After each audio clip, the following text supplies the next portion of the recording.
Roxo Media House.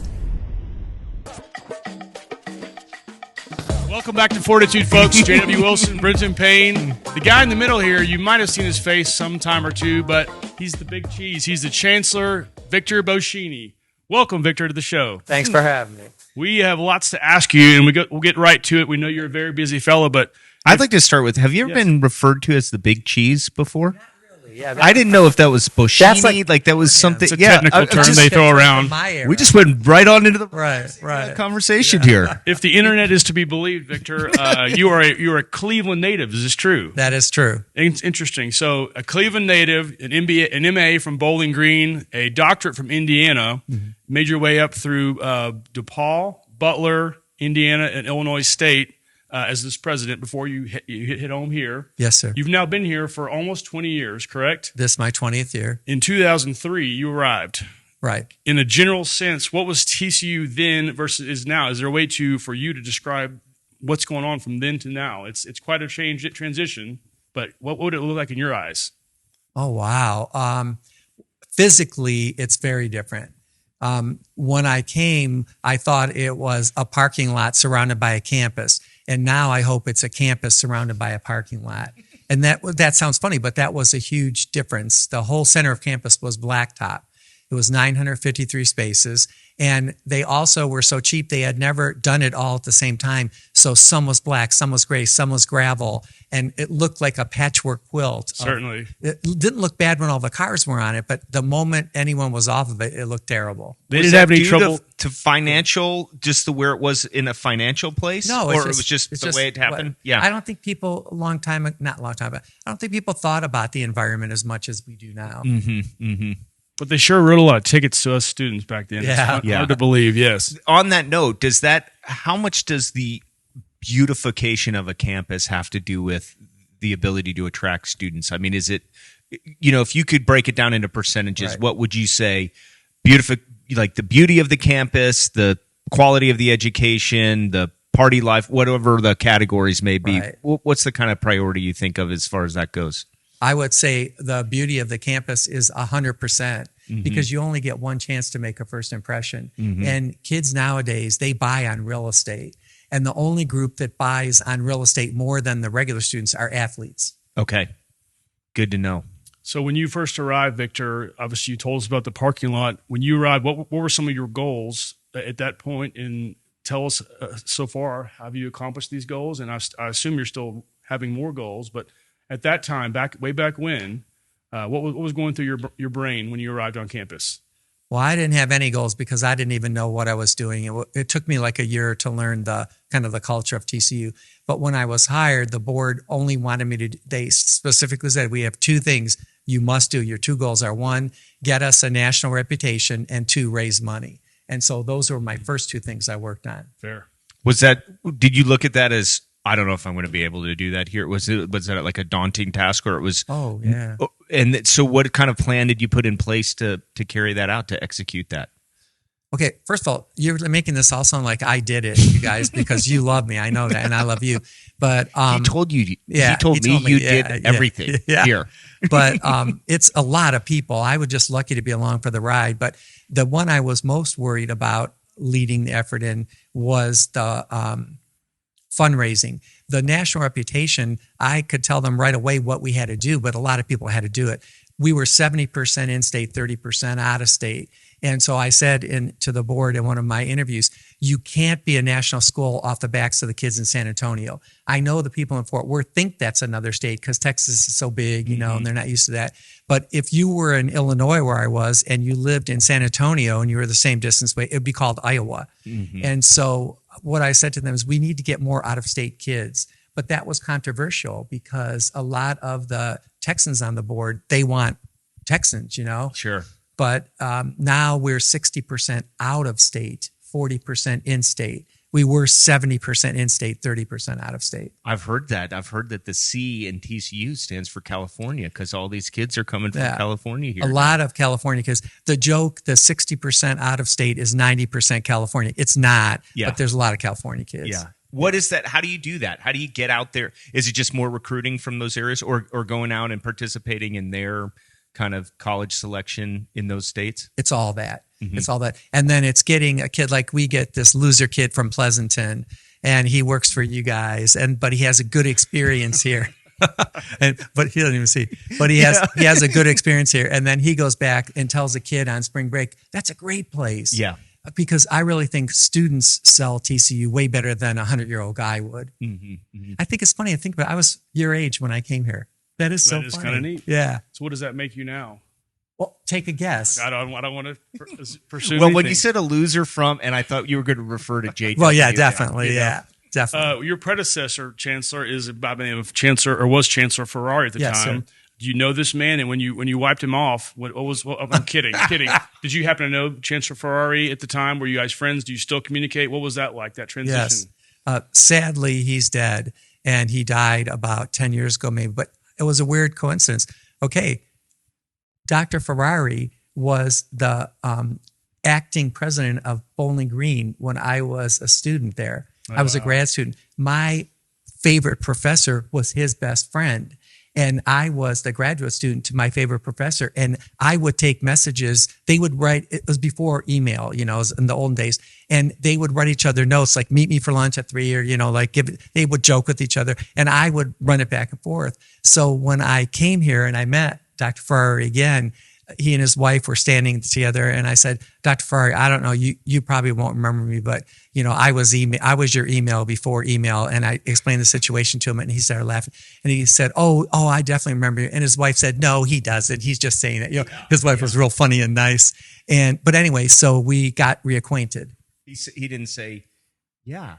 You went were to Luby's when I was supposed to go to right. You screwed me over, that day, with that note. And he was so nice, and he and his wife were so nice.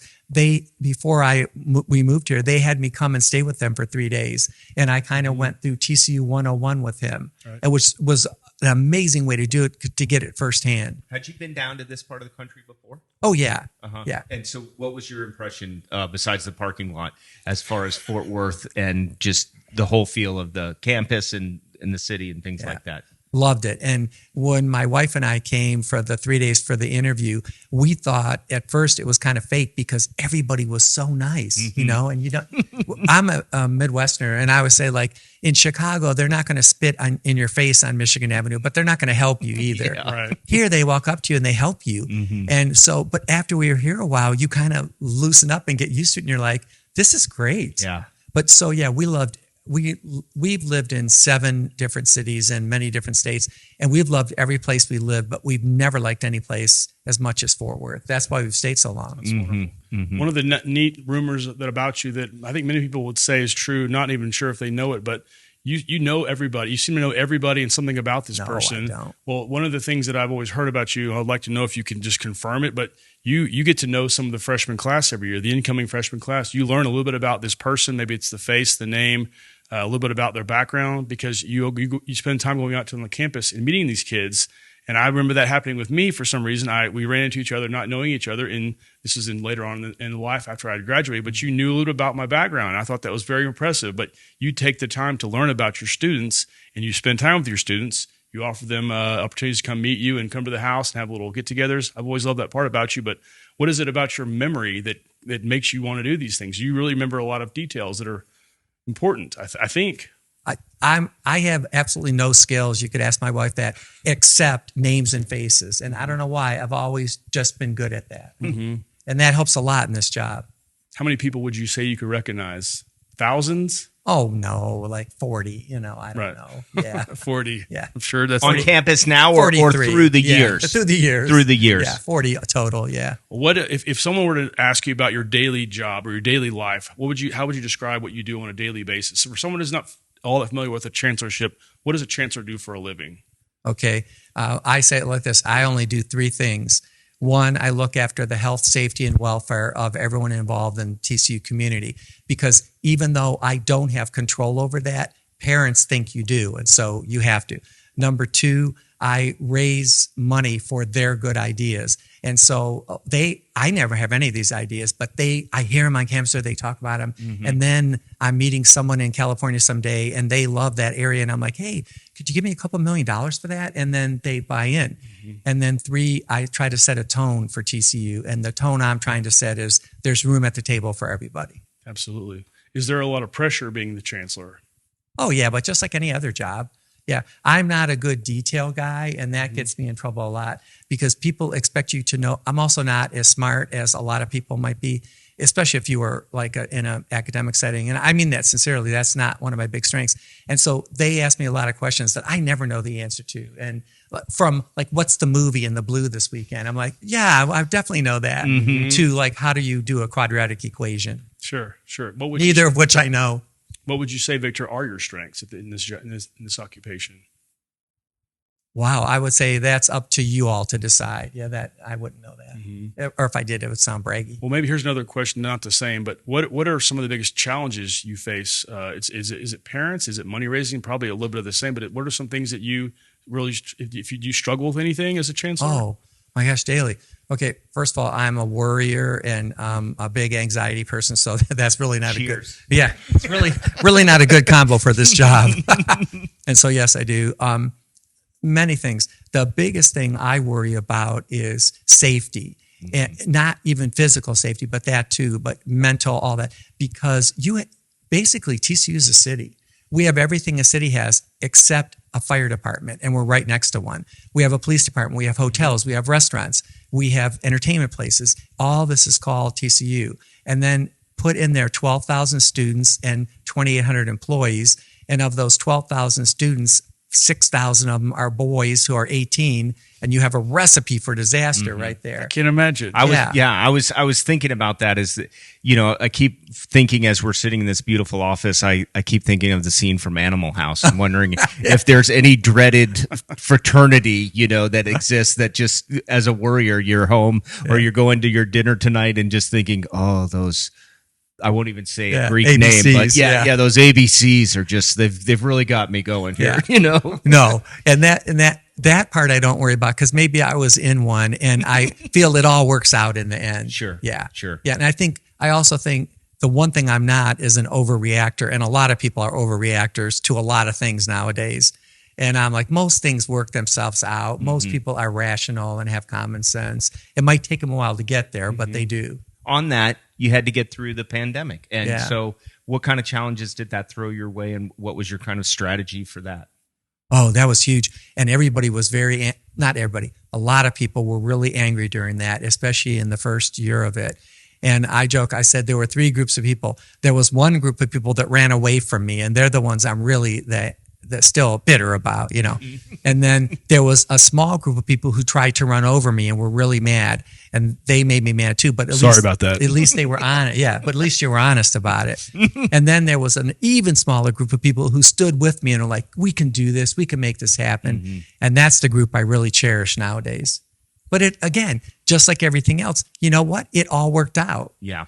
And back to my original question: your daily life. You explain what your job is, but are you an early riser? Are you a late go to bed guy? Do you work out in the morning? Do you go out and play golf? What kind of life is this for you?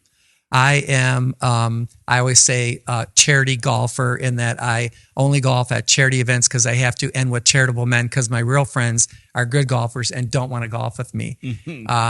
But yeah, my job is boring meetings, lunch with somebody, which that's always good. And then boring meetings, and then dinner with somebody probably. Okay. Yeah. Not bad. You mentioned just a little while ago the fundraising efforts. I know the number $1 billion is currently the raise. I think we've already done it once before, I believe. No, never before. But what does that sound like or feel like when you say we're going to raise $1 billion? Because it sounds too unimaginable to be true, but it's actually happening. So yeah, it's daunting. We're trying to raise $1 billion by May 31st, which is this is our 150th year. And so we wanted to do that. We also want to win a national championship in our 150th year. That'll be fun. And we're at 890 million right now. And so we have about, Jennifer, March, April, May, 5 months to go, but we'll do it. So you're on the road quite a bit in this effort, right? Yeah. But a lot of people are, again, it's not just me. Do you enjoy being on the road? Yes. Okay. I love it. I love to travel. Because you're meeting people, because you're seeing different places. What's the allure of being on the road for you? You really want me to be honest? I would love to be honest. The shrimp cocktail at the Ramada. And there's a wonderful karaoke bar. That's right. Yeah. No, it's because you're alone. Okay. Yeah, I love traveling because you're alone. You're on a Anonymity. plane. Yeah, you're alone, and it's the only time I really get to think or write something. I need to write a lot of stuff, like a speech or something, and I have time to do that on the plane. I love that. Okay. That makes I sense. also am. That's the only time I give myself permission to be rude is when I travel, and I'm not like going to spit in your face or anything, but like I get on the plane and I am totally focused on my iPad, and I act like I'm splitting binomial equations, and I give every message out: do not speak to this man. And I don't even look at the person next to me when I sit down because I'm like, no, I want to be totally alone. You know I'm a fan of yours. I hope you know that. But have you made any mistakes over the years that you can talk about? How long is this podcast? Zillions. We're going to follow seriously. you home, by the way. Yeah, just like yeah, it. really. I made a million mistakes in my personal life too. But yeah, you definitely make mistakes. And I always tell all the people that work with me, you're going to make mistakes. But I also have this theory that everything's in liquid, not in cement. And I think most people think everything is a cement, not liquid. It's not. And you can pretty much fix any mistake you make as long as you're a big enough man, woman, or child to admit it and move forward. I learn a lot from my mistakes. Back to the exposure thing. How much does this last football season do for the nationwide exposure? I mean, you're talking about kind of some stars aligning with the 150 years, trying to get the billion like that. I mean, could you have asked for anything more? I mean, or any, what'd you do did you sell your soul to somebody? Totally. I mean, I would have if I could have. Yeah. And that would be one of my mistakes because I shouldn't do that. But yeah, it's been incredible. We couldn't buy the publicity we're getting now. I was in New York from last Friday to this past Friday for that whole time. I came home for one day and went back. So I was there 6 of the 7 days. And every day in Times Square, the cover of USA Today had us above the fold. Like you couldn't buy that kind of publicity. But you were trying to be anonymous, right? Because you were traveling. It was great. And you just had your head in the iPad. Yeah. You And I weren't would, really- I did. I would just go, wow, look at TCU's in there, pretend like I didn't know. What is this If I had a school? kid, I would send him there. Richard, how many suits would a man like you have to own to do this job? I mean, do you have, We're getting do you personal. have one suit and you're just dry cleaning it Yes, repeatedly? I have about 2 suits and a lot of shirts and different ties. I have a million ties. Right. because- Purple? Only purple, because every friend, that's all they give you for the rest of your life are purple ties, purple things. But ties are a big, good gift for men. It's actually a great topic. Yeah. Yes. You have a lot of purple ties. Do you have an exorbitant amount of memorabilia from this place that you take care of? Oh, yeah. I'm a total memorabilia junkie. So, yes, I have a lot of that kind of stuff. So do you get to go to the bookstore and just pick out carte blanche? No, Hello, Vicar. We've gotten the new.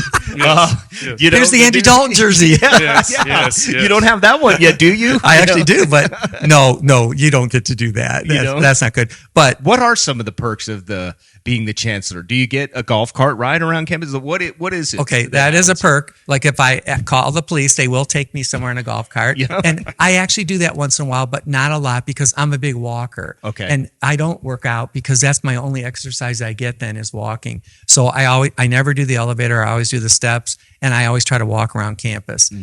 I hardly ever have a day when I don't get to 10,000 steps on my clicker. So I don't do that a lot. But what are the perks? The main perk is you get to be surrounded by 12,000 people who have these incredible ideas.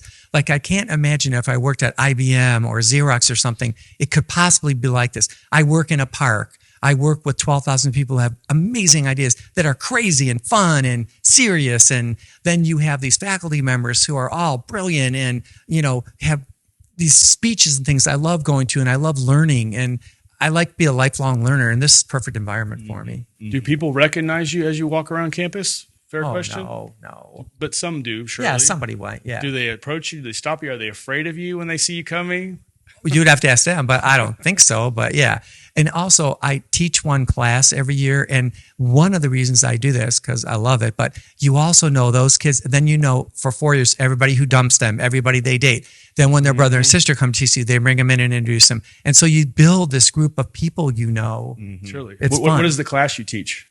This semester, I taught EDUC 10533, and that is a seminar in education, and we studied the topic, is higher ed a force for negative or positive change in America? Wow. How many students? That was a mistake.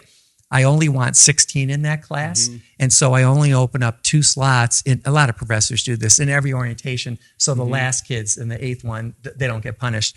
And one time my 2 slots got filled, and then the brother of a kid I had 2 years ago, the older kid called me and said, "Oh, can you let little Jimmy in?" I'm like, "Sure." And so I called down to the registrar's office and I said, "Double my spaces." Well, I meant for that session. They did it all. They did the whole thing. So I ended up with 32 kids, but it was great. Nice. So what is the biggest, you talk about being really in touch with the students. What in your tenure have you seen as being some of the biggest changes? I mean, you've clearly done it since the devices have come around and all the social media. And do you see things, maybe give us a good and a bad, with what's going on with the kids, just in general, The bad is I think the kids are suffering mental health wise more. And I think all people are, even adults, but the kids really bad right now. I mean, okay, example. And I don't know these numbers for sure, but these are pretty close. When I came, we had 3 counselors in the counseling center, no psychiatrist, and 3 psychologists. Now we have 3 psychiatrists and 24 or something psychologists, and that's normal for colleges. And the kids, especially after COVID, everybody is really still suffering a lot. And I think a lot of that is fostered by social media. Okay. In high school, like you guys were I know he definitely were the popular kid, that was in sports and everybody liked. Yeah. He's just big. He'd beat you up if you didn't go along with that. He was the kid that beat me up and I hated that kid. But I was, cheers. I was the total nerd and I had these 3 nerd friends and we thought we were popular. And we had tons of, I was a twin too. And I had a twin sister and she was like the cheerleader, the popular kid. And so I kind of glommed off of her girlfriends too. But these 4 guys and we didn't know parties we weren't invited to. We didn't know things we were missing. Sure. Now on social media, you know that. And I always tell my own kids and any kid who'll listen to me, nobody puts the real life on social media. They put the high life on social media. Right. And so you look at that and you think, oh my gosh, another thing I didn't get invited to. Well, I was in my ignorance. I was like, hey, I'm popular, Yeah. Okay, what about the good side? Because you're listening to these kids in the class and stuff, maybe some different kinds of thinking or something. Yeah. I don't know. I love them. I think they're way more informed than we were. I'm 100, They're way more informed than I was as a kid. They're way more sophisticated. That's good and bad, though. They grow up quicker, and I think that can be good and bad. And they also have access to so much more information than I did. And if they use that wisely, which most of them do, like I'm saying, it's really a good thing. Yeah. I have no fear about the future. I hate those people who are like, oh, everything's going to hell. Oh, can I say that on this? Oh, yes. Oh, my gosh. Absolutely. Everything's going to heck. And We prefer it, actually, yes. Everything's going to HE double hockey sticks. Yeah. And, nothing's going to work out and no one will take care of me when I'm old. That's baloney. These kids are brilliant. They're going to solve all these problems. Sure. And then they'll create some of their own too, like we did. Have you ever made a TikTok before? No. Those kids. Anyway, well, you've had many accomplishments, no doubt. One of the most recent that I'd like to talk about a little bit with you, TCU School of Medicine, and specifically the Dorman Scholars. This is a huge deal for the school, for you, for everybody, in fact, which I know you'll say. But tell us a little about that, how that process went down, because what's happening over there is something extraordinary for the city of Fort Worth and the school. Fair? Yeah. Oh, yeah. I think the medical school will be the most important. In 100 years from now, when people look back, the medical school will be the most important thing of many things that TCU does and gives to the city of Fort Worth and the region. But yeah, it was a lot of people did it, not just me. I didn't do it, but we had this idea that we wanted to start a medical school, and so we took a small group of people and we went to the last 3 medicals. This was 6 years ago. The last 3 medical schools started in America. One was in New York City, one was in Austin, and I forget the third one now. And we talked to the deans and we talked to the staffs at the schools and the professors, and we learned, how to do it. And then the trick is to hire a dean and a good dean. And we did that and let that man, woman, or child run. Very nice. I also still think there are men and women. So sorry if I say those words and you don't That's like them. okay. But Yeah. Paul Dorman, we were big fans of this man. He endowed Yeah. the first group of first class with a full scholarship in Right. 2019. So several years ago, they're set to graduate. They've already graduated, or they will graduate. They'll graduate this year. And we've been really fortunate, JW. We've not had one year yet where we didn't have a whole class paid for by somebody. That's incredible. Yeah, it's been really blessed. Well, and I think a lot of the impetus that was from this GME or this when they need to stay in the places where they're educated, That's the or thing. that's what they typically do. Yes. And Fort Worth never had a place Right. like that where they could be residents and do these Right. things like that. Something so it like- helps the economy. Yep. Sure. No, I'm sorry. Something like 68%, I think, is the figure of medical school students stay within 40 miles of where they got their medical education.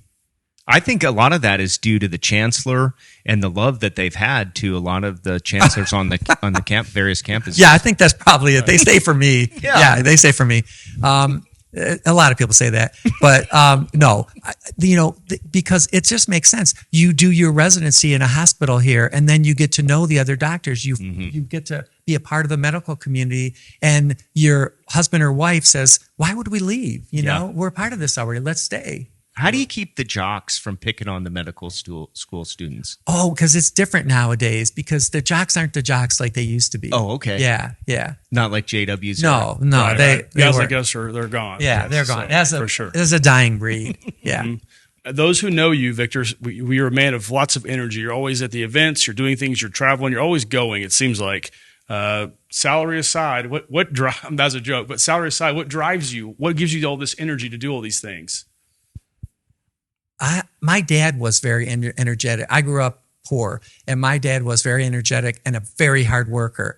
And he just always felt like that's what you did. And so I guess I just did that. And along the way, I worked for an amazing chancellor. And he would always say two things. When I was 20 and he was 40, I thought he was nuts because he was old, to me. He always said, "You create the world you live in." And I always thought, oh, that's so like 60s and hokey, but it's so true. But the other thing he said, which I think is so true, he always said, "You seek what you find and you find what you seek." And so like, if you think everybody's on your side and wants to help you, that's what you'll find. If you think everybody's really political and a cutthroat and trying to cut you down, that's what you'll find. Excellent. Yeah. I think I have long days, so do you guys. And so I could choose to live those days in joy and glass half full, or in misery and glass half empty. But why would I do that? Right. I It's a never get wonderful that kind point. of that Eeyore person, I never get that Eeyore person. Why they want to be like that. I can't cheers you there. I'm sorry. Nice. So you mentioned golf, Victor. What do you have any hobbies outside of this that you like to do in your spare time? I really don't. No? Yeah. Walk around the campus? Yeah, I walk. Yeah, but Pretend, that's not a hobby. play memory game with everybody? Yeah. TV? I mean, what you got to do when you get away from all the Oh, I energy here, you read. just go. I read. Oh, my favorite thing to do would be to be on a chair on a beach, and I have a specific beach I like to go to. Which one? It's in Florida, in Alice Beach. Yeah, and to be alone and just sit there in a chair and have nobody talk to you for like 3 or 4 hours, and just have people bring me food and drink. That's all I would need. Do you read during that time, or just simply gaze at the ocean? Both. And, yeah. Yeah, well, I'm a big sleeper too. Like I've always been able to sleep. Cheers you there. Yeah, I could sleep on a dime Oh, yeah. anywhere. What time do you go to bed? Around 11 o'clock at night, and I usually get up around 6:10. Why 6:10? My body just does it. I could Please also be specific I in could your also tell you answers. the exact time I go to the bathroom every night in the middle of that. It's about 3:12. But Okay. yeah. Well, who's Yeah, we keeping can't call track? him at 6:09. That's for sure. So for sure. Speaking of being alone, at some point in your career, hopefully it's many years. We know for a fact it's not going to be the next 4 years, but there's a transition undergoing right now for the next presidentship of this university. I think you told us, you said we were able to talk about that today on the show, but who is the next president going to be? We just today hired a new president, and his name is Daniel Pullen, and he was our great dean of business, till now, for now. And he'll be the president, and he will be he'll be the chief operating officer of the university as the president. And then I'll do the external things. I'll fundraise, friend raise. How long until he becomes the next chancellor? That's up to the board of trustees. Okay, but it's a period of time. It's probably like 2026 more or less. Well, that's when I'm supposed to retire, so I would hope by then. Okay, Yeah. very good, very good. Will this apprenticeship be kind of strict and entail 11 o'clock bedtime, 10 a.m. wake up, 10,000 steps per day? How do you perceive this? Oh, you mean will I make him do all that? Yes. No, because he's his own person, and I already know him. We're friends, colleagues. I think we're going to have a great team. I Great. hope we'll make a great team. Perfect. I don't he's think he's very picking up different. his laundry or anything like that. Yes, But yes. he's very different, and Yeah. that's good. Yep. They don't need another me. Right.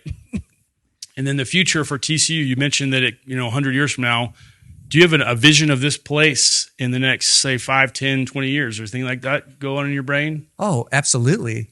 I think about that all the time. Are we out of campus on the moon or anything like that going on? Downtown campus, though. That would be Yeah, we're going to have a downtown campus, and that'll open up next year. And that's the beginning in that medical school. And the space we have there, actually, we have space for 4 buildings. We're only building 1, but it's a big building. And that'll be the start of something really cool. I also think the TCU needs to get a little bigger because we want a lot, we being the TCU people. We want a lot. And one of the main things we want are big time athletics, whether we would admit that or not, but we do want that. Almost everybody, even the kids that don't participate in athletics, want big time athletics. And we're trying to do that off the backs of 12,000 people. The next biggest person in our conference has 16,000. That's Right. Baylor. People don't realize that's so much bigger. And, we need to have a few more students here. What I don't want to lose is that I would know you. But I always say this, we have a rule on our board that we can't have more than a 14-to-1 student to faculty ratio. Right now, we're actually at 13-to-1, so we're even better. So I say, as long as we guarantee that, I think we'll be fine. Now, can you have this environment at 25,000? No, because I've been at schools of that. But I think you could have it at 16,000, because when I go to Baylor, those kids love Baylor the way our kids love TCU. Yes, sir. So we're at 12,000 or roughly right now. So there's definitely growth for you guys in the future plans. Definitely. And the board decided at their last retreat this past fall that they were going to grow slowly and moderately. Where are the biggest needs for the campus right now as far as growth? But where do you see the next big push? Because this $1 billion raise is going to go all certain places. Athletics has gone a huge rejuvenation. Where's the biggest need at TCU right now? The biggest need at TCU is scholarships. I would like to have enough money right now. I would like to have enough money for any kid that we accept that we could pay for them to go here. We don't have quite enough to do that now. We have a lot. 71% of our students get some kind of a scholarship. And so that's a pretty big chunk. I would like for 100% of them to be, stop that. I would like for 100% of them to be able to do that. That's incredibly rude. You're a trained professional. Yes. I will take the appropriate distance from you now. Stop stepping on your mic Okay, cord. I'm the most least germ worried person in the world, good. so don't I worry will be about coming that. back into your Yeah, but I would hope, circumference. I think that's the biggest need for our school is even more scholarship money. And so, like when I'm working with donors, my wife always reminds me, she's like, remember, it's their money. Because I'm like, hey, they want to do this, but I want them to do that. And so we're going to do that as long as it's legal, ethical, and moral. But if I can convince them to do something that's this, it would always be scholarships. Scholarships, very nice. Because Do you ever bump up against that, though? I mean, that sounds like probably a big challenge of your job is that you've got a feeling of what's going on a daily basis at the campus. You've got a board that wants something, but then you have the actual contributor. Right. And you're trying to manage all of that. And I would imagine that at times it's hard to say no to some of those groups. Yeah. Oh, I would never say no to money as long as it's for something legal, ethical, and moral, which it always is. I've never had that problem here. And when we Attorney ABC needs to take notice. Yeah, never. But but it is, most of our donors though are really good if they say like, oh, I want to give $10 million for a program in, I'm trying to make something up that we don't have. I don't know, like quantum physics. Actually, we have that, but whatever it is. And I'm like, no, space, stellar physics. We don't do space. And I'm like, but we really could do engineering, and that's really close. So let me explain to you why. And then come with me on campus. Come back from Nevada someday with me, and let's look at, and most of the time you can get them to see that, because the people that really have the tons of money, they want to help. Yeah. I think most people with a lot of money feel they have a responsibility to give it away. I really do. In fact, I have met relatively few uber wealthy people who are greedy and don't want to help people and, like have the stereotype that some people have. That's not like it at all, I don't think. That's fair. Yeah. Of all the things you've done, Chancellor, what is there something you've done in your career that you're most proud of? Do you have a number one? Oh, yeah. My 4 kids. Okay. And that's fun and that's great. And now I have 2 grandkids, which that's even better, way better than kids. And that'd be it personally. Professionally, I don't know. Again, I think that's something you have to decide, whoever you are. Well, you certainly have a lovely first chancellor. What do you call First Lady of TCU? Megan.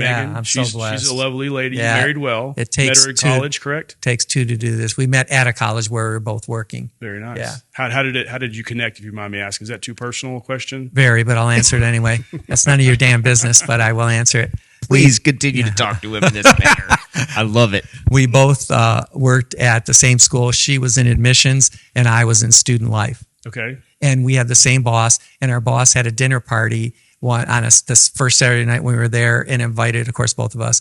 And jokingly, our boss said, you ought to get married, but at least be best friends because you're the only 2 young people we hired here this year. It was a small school. Okay. And we were the only 2 new staff members, and we were both pretty young. And so we hit it off at the dinner, and then that was on Saturday. On Sunday, I went to church, and we were at the same church. I'm like, maybe this will work. It was done. Yeah. It was done. Well, it took a little convincing, but for her. Well, this concludes part 1 of 4 of this interview. So I'm kidding. We appreciate the time. Brent, anything else? Anything we're not asking you, Chancellor? I don't think so. No, thanks. We'll get the names of those fraternities on. Yeah. Right. Just We really appreciate your time. We know your Thank time you. is valuable to you and to a lot of people, but we always ask our guests, family aside, so the marriage, the kids, the grandkids, all that stuff aside, what's the best day of your entire life? Well, so far now it's been the Rose Bowl, but it's going to be when we win the national championship. There you go. Yeah. So predicting a win. There you go. Oh, yeah. So We're only 4 quarters away from being there. Do you realize that? that's amazing to even think about it. Absolutely. greatness. Chancellor Boschini, thank you very much for the time. Guys. Yes, Thank sir. you very much. Beautiful.